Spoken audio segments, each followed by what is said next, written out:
He made a great deal about the 3% quarter-on-quarter growth rate and said, look, growth can be higher here. Is this going to be used as some kind of offset to justify tax cuts in the future? And then the other thing he mentioned was ideally a 15% corporate tax rate. I kind of thought that was dead. You're right on the 15% corporate tax rate. Republicans in Congress, and especially their staff who are writing the bill, are really worried that he's promising that. They say, look, something 25 would be a really good deal if we could get to that. 15% is really just out of the question at this point.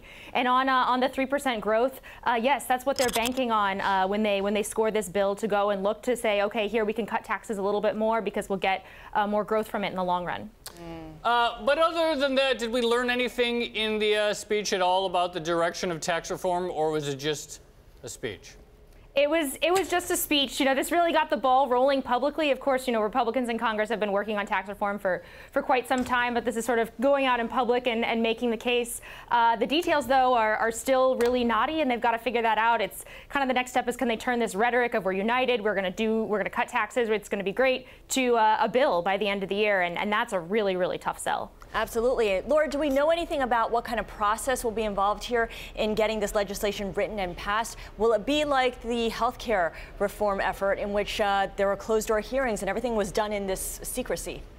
Republican leaders have said, look, this is going to go through regular order, so that means an open markup in committee. The committees of jurisdiction will approve the bill. It will move to a floor debate.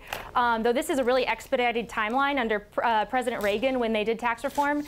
This whole process took like a year and a half to do. We're looking at 3 months, basically, before the end of the year.